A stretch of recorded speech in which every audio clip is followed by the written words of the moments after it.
చలికాలం వచ్చిందంటే మనుషులకే కాదు మొక్కలకు కూడా కష్టకాలమే. ముఖ్యంగా అందంగా పెంచుకునే గులాబీ మొక్కలు ఈ సీజన్లో డల్గా మారిపోతాయి. ఆకులు రాలిపోవడం, మొగ్గలు రాకపోవడం, వచ్చినా విచ్చుకోకపోవడం వంటి సమస్యలు చాలామంది ఎదుర్కొంటారు. దీనికోసం మార్కెట్లో దొరికే రకరకాల కెమికల్స్ వాడుతూ ఉంటారు. కానీ ఫలితం మాత్రం శూన్యం. అయితే రూపాయి ఖర్చు లేకుండా మన వంటింట్లో దొరికే వాటితోనే గులాబీ మొక్కలను గుత్తులు గుత్తులుగా పూయించవచ్చని గార్డెనింగ్ నిపుణులు చెబుతున్నారు. మనం చెత్త అని పారేసే వస్తువులే మొక్కలకు బంగారంలా పనిచేస్తాయట. ముఖ్యంగా ఉల్లిపాయ పొట్టు గులాబీలకు సంజీవనిలా పనిచేస్తుంది. అసలు దీని వెనుక ఉన్న సైన్స్ ఏంటి? ఆ ఎరువును ఎలా తయారు చేసుకోవాలి? ఇప్పుడు చూద్దాం.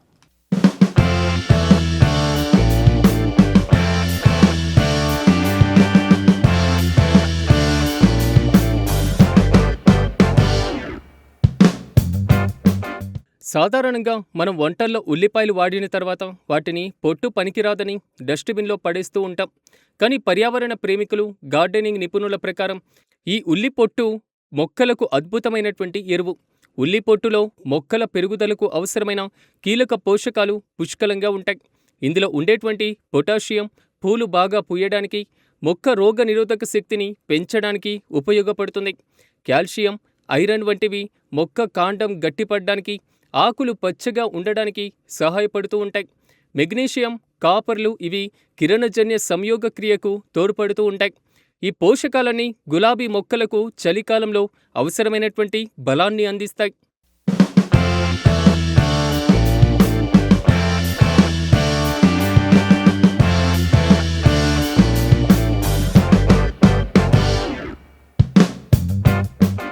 ఉల్లి పొట్టును మొక్కలకు అందించడానికి అత్యంత సులువైనటువంటి పద్ధతి లిక్విడ్ ఫెర్టిలైజర్.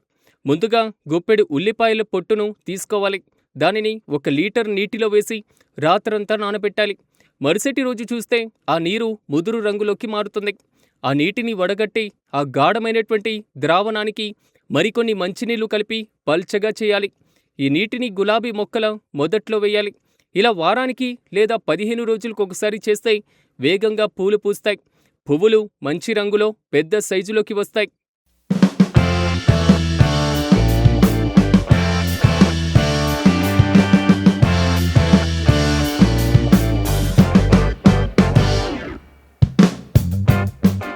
ద్రవ రూపంలోనే కాకుండా పొడి రూపంలో కూడా దీనిని వాడవచ్చు. ఉల్లి పొట్టును బాగా ఎండబెట్టి మిక్సీలో వేసి మెత్తని పొడిలా చూసుకోవాలి. అలాగే మొక్క చుట్టూ ఉన్నటువంటి మట్టిని కాస్త తవ్వి ఈ పొడిని వేసి మట్టి కప్పేయాలి. ఇది స్లో రిలీజ్ ఫెర్టిలైజర్లా పనిచేస్తూ నెమ్మదిగా మొక్కకు బలాన్ని ఇస్తుంది. దీంతో పాటుగా అరటిపండు తొక్కలు, గులాబీ పూల మొక్కల పెరుగుదలకు కూడా ఇది సహాయపడుతుంది. ఇందులో కూడా పొటాషియం ఎక్కువగా ఉంటుంది. వీటిని ఎండబెట్టి పొడి చేసి వేస్తే మొగ్గలు రాలవు. వాడేసినటువంటి టీ పొడిని, గుడ్డు పెంకులను పొడి చేసి వేస్తే నైట్రోజన్, కాల్షియం అందుతుంది. ఇక చలికాలంలో మొక్కలకు అతిగా నీరు పోయకూడదు. మట్టి పైపొర ఆరిపోయినప్పుడు మాత్రమే నీటిని అందించాలి. సాయంత్రం వేళ నీళ్లు పోయడం మంచిది కాదు. ఉదయం పూటే నీళ్లను పోయాలి. ఇక వేలకు వేలు ఖర్చు పెట్టి కెమికల్స్ కొనాల్సినటువంటి అవసరం లేదు. వంటింటి వ్యర్థాలను ఇలా తెలివిగా వాడితే మీ ఇంటి ఆవరణ, బాల్కనీ గులాబీ వనంలా మారిపోతుంది. పర్యావరణానికి మేలు, జేబుకు ఆదా చేకూరుతుంది.